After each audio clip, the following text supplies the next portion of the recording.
हाय दोस्तों, आपका मेरे चैनल पे फिर से स्वागत है। दोस्तों, आज मैं इस वीडियो में आपसे बहुत ही इंपॉर्टेंट मुद्दे पे चर्चा करने जा रहा हूं। और दोस्तों, ये मुद्दा आप लोगों ने ही मुझे दिया है। बेसिकली आप काफ़ी लोगों की क्वेरीज थी और क्वेश्चन था कि सर मुझे अफोर्डेबल हाउसिंग के फ़्लैट के साथ जाना चाहिए या मुझे दीनदयाल पॉलिसी के फ़्लैट के साथ जाना चाहिए, जो फ्लोर्स आ रहे हैं बेसिकली। तो देखिए, दोनों प्रोडक्ट अलग हैं। तो पहले मैं अफोर्डेबल हाउसिंग पहले आई थी तो उसके बारे में एक्सप्लेन कर देता हूँ आपको। तो देखिए, अफोर्डेबल पॉलिसी जो आई थी वो 2013 में आई थी, जिसमें गवर्नमेंट ने रेट पहले से डिसाइड कर दिए थे कि भाई 4,000 रुपये पर स्क्वायर फीट आपका जो फ्लैट का कारपेट एरिया उसके लिए चार्ज कर सकता है बिल्डर, और 500 रुपये पर स्क्वायर फीट जो है वो बालकोनी जो होती है फ्लैट की उसके लिए चार्ज कर सकता है। अब इसमें बहुत अच्छा रहा रिस्पांस, क्योंकि देखिए ये जो अमाउंट बनता था 2 BHK का 22-23 लाख के आसपास बनता था, और 3 BHK इसके अंदर ये आपका 26-27 लाख के आसपास बनता था। GST वगैरह उस टाइम में एक्स्ट्रा था थोड़ा, तो फिर भी चीज़ें मतलब मैनेजेबल थी। काफ़ी लोगों ने रिस्पॉन्स दिखाया। अब लोगों को जब ये चीज़ मिल गई, जब ये फ्लैट मिले ना, तो उसके अंदर कुछ कमियां लोगों को महसूस हुई। लोगों को लगा कि यार इसके अंदर एमिनिटीज़ नहीं है, थोड़ा इसके अंदर कार पार्किंग का भी इश्यूज़ हैं। तो लोगों ने इस चीज़ को लेके बिल्डर को सुझाव दिए कि इन चीज़ों को इनकॉर्पोरेट करवाओ, चाहे इसके लिए हम थोड़ा एक्स्ट्रा चार्ज पे कर दें, तो वो चीज़ करवाइए आप।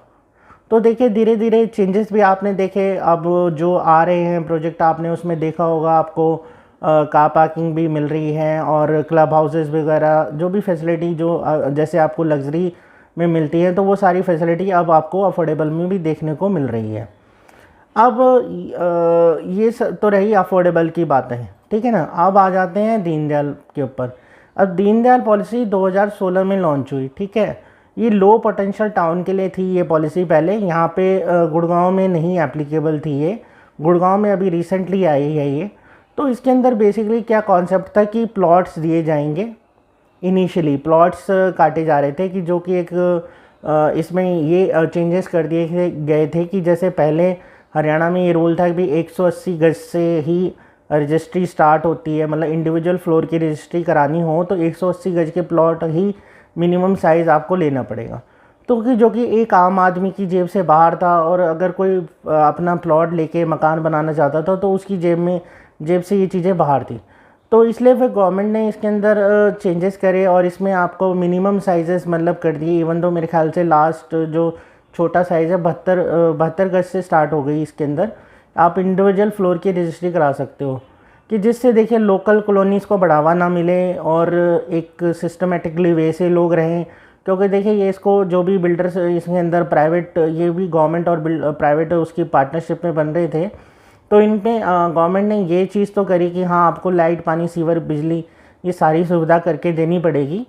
और बाकी फिर उसके बाद आप फर्स्ट फेज़ जब आप पूरा ये डेवलप कर लेंगे अपना जो भी रोड वोड्स जो भी कंस्ट्रक्शन करना है, पार्क का एरिया, फिर आप सेकंड फेज़ इसके अंदर भेज पाएंगे। तो ये बहुत अच्छा चल रहा था जब तक, तो बहुत ही ये चीज़ अच्छी चल रही थी। क्योंकि देखिए इसके अंदर अब क्या था कि आम आदमी को भी वो अपना प्लॉट लेके हरियाणा की लोकेशन में ये अपना मकान बना सकता था।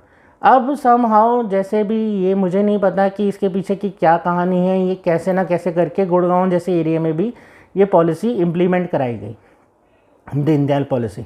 अब दीनदयाल पॉलिसी से ना सब लोगों को बहुत उम्मीद थी जब ये दीनदयाल पॉलिसी आनी थी। तो क्योंकि सब लोग ये सोच रहे थे कि हाँ यार, अब आपको गुड़गांव जैसी लोकेशन में भी आपको प्लॉट मिलेंगे, प्लॉट्स छोटे साइज़ के भी प्लॉट होंगे, जिसमें एक आम आदमी बंदा इन्वेस्ट करके अपना घर बना लेगा। जिसको फ्लैट नहीं पसंद है, भाई जैसे जॉइंट फैमिली में रहते हैं, 2-3 भाई हैं, तो उनके लिए एक अच्छा विकल्प ये साबित होगा। बट जब ये पॉलिसी पूरी इम्प्लीमेंट हो जाती है गुड़गांव में, तो अब जब इसके अंदर चीज़ें निकल के आती हैं, तो चीज़ें जो निकल के आती हैं वो एक आम आदमी के बजट से बाहर हो जाती हैं चीज़ें। और जो कि हैरानी वाली बात है, एक नाम आपने दीनदयाल पॉलिसी रखा हुआ है प्रोजेक्ट में, मतलब आपको एक गवर्नमेंट का पता नहीं क्यों उसका नाम उसमें रख दिया गया है कि भी दीनदयाल पॉलिसी के अंडर आ रहे हैं। इसमें बाकी ऐसा कुछ रखा ही नहीं, गवर्नमेंट ने कंट्रोल ही नहीं रखा अपना। कोई रेट इसके अंदर पहले से डिसाइड नहीं है गवर्नमेंट का। जैसी मनमानी हो बिल्डर अपना रेट चार्ज कर सकता है। अब ऐसी लोकेशन पे देखिए, अभी डेवलपिंग लोकेशंस हैं जो भी न्यू सेक्टर, यहाँ पे ये इनके अंदर प्रोजेक्ट आ रहे हैं, आप लोग जानते हैं। और मैं किसी पर्टिकुलर प्रोजेक्ट का नाम नहीं लूँगा यहाँ पे, तो देखिए कैसे कैसे लोकेशन पे ये प्रोजेक्ट आ रहे हैं, और उसके बाद रेट देखिए, इनके रेट में आसमान छू रहे हैं। और अब उसको कवर अप करने के लिए ना आपको क्या है कि गणित समझाया जाता है कि नहीं जी इसमें बेसमेंट दी जा रही है, बेसमेंट भी ऑफिस बना लोगे, ये स्पेस देखोगे। यार तो बेसमेंट तो खोदनी थी बिल्डर ने, उसमें उसने अनोखा क्या कर दिया, मेरी बात सुनो, अनोखा उसने क्या कर दिया, बेसमेंट तो खोदनी थी, मकान बना तो बेसमेंट खोद के ही बनाना है ना उसने। अब बेसमेंट में जैसे 4 दीवारें लगनी थी साइड में, उसने 2 दीवारें बीच में लगा के आपको ऑफिस स्पेस बना दिया, उसका क्या चला गया। फिर आप उसके 4 फ्लोर ऊपर जो बनाए, चलो जैसे भी, फिर उसके बाद जी छत दे दी, छत कॉमन दे दी या छत कहीं की बेच दी, तो और रेट उसका इतना बढ़ा दिया कि मतलब एक आम आदमी की जेब से ये चीज़ें बाहर हो गई। और जबकि होना क्या चाहिए था कि अगर आपको जैसे देखिए अफोर्डेबल से अगर आप थोड़ा सा बेहतरीन प्रोडक्ट बना रहे हैं तो उसका रेट भी थोड़ा सा ही ज़्यादा होना चाहिए था अफोर्डेबल से। मेरी तो ये देखो सोच है। और अब क्या है ना, बहुत से लोग क्या है कि नाम सोचते हैं दीनदयाल पॉलिसी है, अभी गवर्नमेंट पॉलिसी है, चलो जी ले लो। अब देखो मैं आपको बताऊँ ना, अटकने को तो अफोर्डेबल में भी प्रोजेक्ट अटके हुए हैं आज की डेट में भी। जिन्होंने नहीं बनाना ना, जिस बिल्डर ने, वो चाहे किसी भी पॉलिसी में आ जाए, कोई रेरा आ जाए, कोई भी रूल आ जाए, उसने नहीं बनाना है तो नहीं बनाएगा। ये आप चीज़ सोच लीजिए, मतलब इसके क्लियर कट हो जाइए, ठीक है। और अब इसमें अब मैंने हाल फिलहाल में एक वीडियो बनाया था इसी के ऊपर, दीनदयाल के ऊपर, कि यार इसमें प्लॉट अगर आते हैं तो इन्वेस्टर को कुछ बच जाता है, नहीं तो फ्लैटों में तो कुछ बचना नहीं है। फ्लैट तो एंड यूज़र के लिए ठीक है, वो बिल्कुल एकदम 100% करेक्ट बात है। और मैंने क्या कहा था उस टाइम भी, अगर आपको मेरे वीडियो में ध्यान हो, कि मैंने बोला था प्लॉट का भी जस्टिफाइड रेट आना चाहिए। अगर 70,000 रुपये गज जाएगा तो कुछ नहीं बचना उसमें, ठीक है ना। अब कोई कैलकुलेशन करके मारती हैं कुछ यूट्यूबर्स, वो कैलकुलेशन कर करके आपको घुमा के ऐसा दिखाते हैं कि नहीं नहीं जी ये जो चीज़ आ रही है, फ्लोर आ रहे हैं जी, ये बहुत बेहतरीन है, ये इन्वेस्टमेंट के लिए भी बहुत बेहतरीन है। अब यार मेरे को ये बताओ, गुड़गांव जैसी लोकेशन में जहाँ पे आपने वाटर लॉगिंग की इतनी बड़ी समस्या है, वहाँ पे ऑफिस आप बेसमेंट में लेके क्या करोगे, ठीक है। और ज़िंदगी भर आपको कोरोना है क्या, ज़िंदगी भर आप कोविड काल में रहोगे क्या, कि आपको वो ऑफिस ही चलता रहेगा घर से। कभी तो ऑफिस खुलेंगे, 1 आध साल में सिचुएशन बेटर होगी, लोग ऑफिस जाएंगे। कौन सी कंपनी आपको घर बैठा के सैलरी देगी, कोई नहीं चाहती भाई, मजबूरी है तो बैठाया हुआ है आपको, नहीं तो कोई नहीं चाहता कि आपको घर बैठाया जाए, ठीक है ना। सब बुलाएंगे आपको ऑफिस में, और अगर बुलाएंगे नहीं ना तो ये भी मान लेना कि ये जितने भी अगर ये इसमें ना जितने भी फ्लैट हैं ये खाली रहेंगे, क्योंकि अगर बंदा आएगा नहीं ना जॉब करने, घर से ही वर्क फ्रॉम होम ही करना है, तो फिर यहाँ पे फ्लैट बना के क्या आप साबित कर रहे हो कि मतलब हाँ यहाँ पे क्या फ्लैट, अगर मैं मान लो मैं दिल्ली का नहीं हूँ, मतलब मैं यहाँ गुड़गांव में नहीं रहता, मैं अपना वर्क फ्रॉम होम कर रहा हूँ, तो मैं क्यों आऊँगा या मेरे बच्चे क्यों आएंगे इधर काम करने, मेरा वर्क फ्रॉम होम चल रहा है। तो फिर एक तरह से आप मतलब एक चीज़ ये सोचे नहीं कि ये फ्लैटों का फिर क्या होगा। और अभी भी अगर आपको बता दूँ, मैं अभी भी इसी वजह से काफ़ी फ्लैट जो है रेंट आउट नहीं हो रहे हैं गुड़गांव में। ये तो कहने वाली बात है कि हाँ ये अफोर्डेबल में इतना रेंट मिल जाता है, भी इसमें ये इतना रेंट मिल जाता है। असलियत अगर आप ना जाके वहाँ पे चेक करो लोगों से जो अफोर्डेबल में भी रह रहे हैं, या फिर जो भी फ्लैट हैं जिनके जो भी नए एरिया में, कितना रेंटल मिल जाता है, कितनी उनकी वैल्यू लग रही है, कितना उनको रेंटल मिल रहा है, आप उनको चेक करो पहले।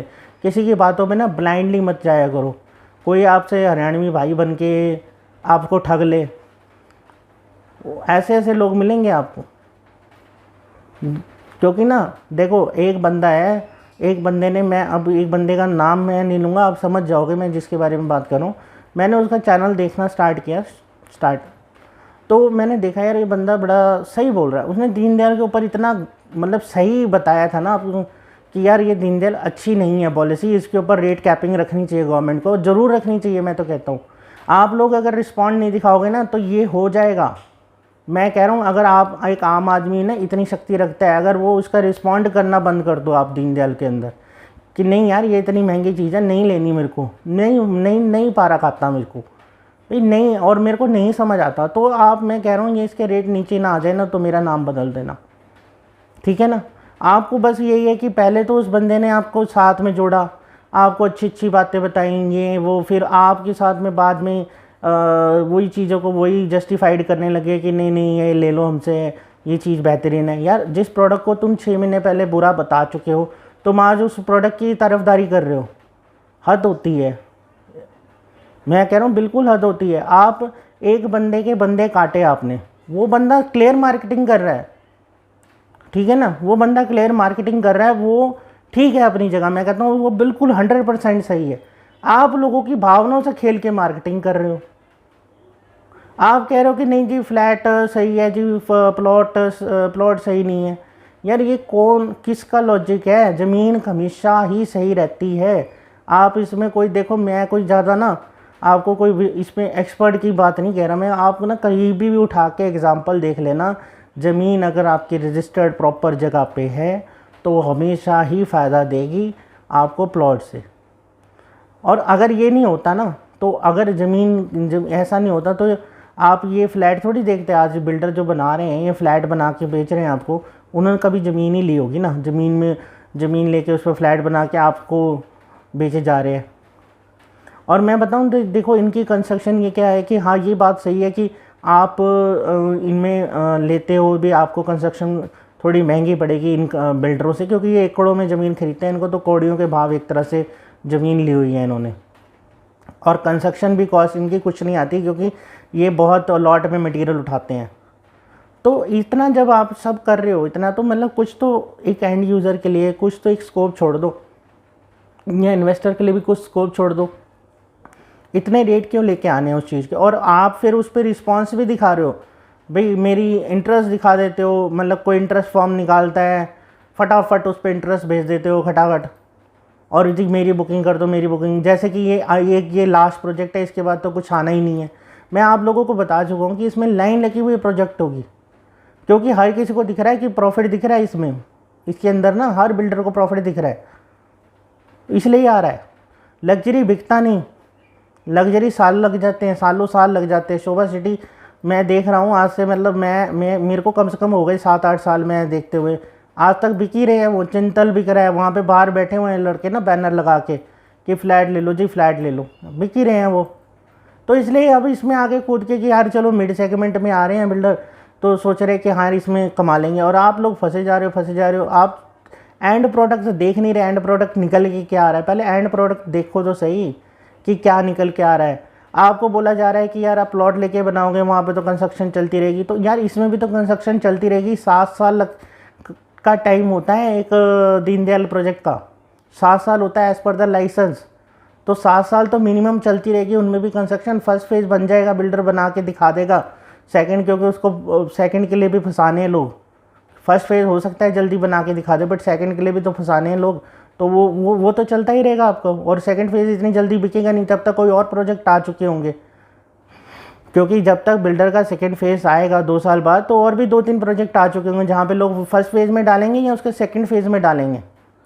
अब भाई ये दिमाग लगाओ ना आप। मैं बिल्डर के सेकंड फेज़ में क्यों फंसूँ? मेरे को डाउट है कि यार ये वो बनेगा नहीं बनेगा, मैं फर्स्ट फेज़ में ही डालूंगा ना किसी नए प्रोजेक्ट में। और अगर कोई बाय द वे मेरे को प्लॉट का अच्छा ऑप्शन लेके आ गया, कोई भी मेरे को बिल्डर से क्या लेना, उसने रोड ही तो बना के देनी है, सीवर लाइन तो देनी है, इलेक्ट्रिसिटी देनी है। अगर उतना उसने काम कर दिया तो मैं प्लॉट भी ले सकता हूँ। तो बाकी तो ये फिर अटके रह गए ना प्रोजेक्ट।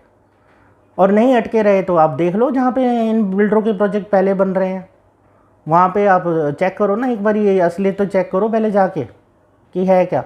आप फंसे जा रहे हो बस, और लोग फंसाए जा रहे हैं आपको इसके अंदर। यार एक बंदे ने इस स्कीम को बिल्कुल नकार दिया 6 महीने पहले कि हाँ ये फेलियर है, ये एकदम फेलियर स्कीम है, ये डंप है, इसमें मत लो, अफोर्डेबल इससे फार बेटर है। आज वही इसको डिफेंड करे जा रहा है।